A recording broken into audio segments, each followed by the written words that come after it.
Hello everyone, Joanna Wilson here for my OCR A-Level Chemistry Manual. Today we're going to be looking at Section 5 Core Organic Chemistry and we're focusing in on alkanes.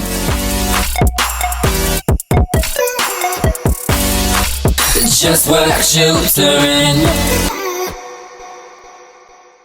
The outcomes of this session are to be able to describe the structure of alkanes, describe alkane bonding, explain the shape and bond angle around the carbon atoms, and describe reactions with chlorine and bromine. So alkane properties, they have a general formula of CnH2n plus 2. They have a tetrahedral shape as there are 4 bonding pairs of electrons trying to get as far apart from each other as possible, which means that their bond angle is 109.5 degrees. They contain single carbon-carbon bonds, which are also known as sigma bonds, and they typically have good uses as fuels as they're easily combustible with a good energy density. They have low reactivity with many arrangements as they've got a high bond enthalpy and a low polarity. So those are just the general points to get us going. As we just said, the single carbon-carbon bonds are also known as sigma bonds, and these result from overlap of atomic orbitals. The result is a 2-electron covalent bond, and this is the first bond formed between any 2 atoms. Other bonds that we are going to look at in later videos include pi bonds, and these lead to the formation of double bonds. The single bonds also have free rotation, which means that alkanes have free rotation around that sigma bond. Some more properties: the boiling points increase with the number of carbon atoms.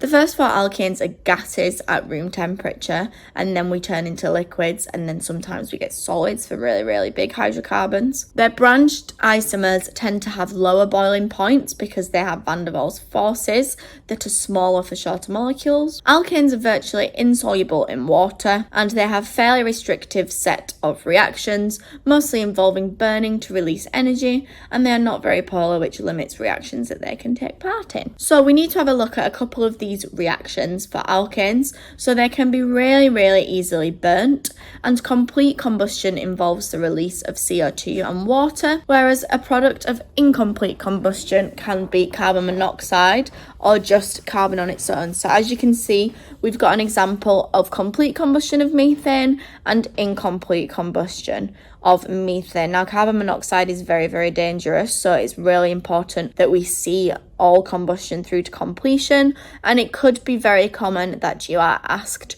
to balance equations like these. So we always have the alkane plus oxygen goes to CO2 and water, and you'd have to balance it depending on what the alkane was. Thank you so much for watching this teaser video for the OCR A-Level Chemistry Manual. You can now click the link download to download the full manual. Please check it out now. Keep smashing it, and remember, anything is possible if you just work. Bye!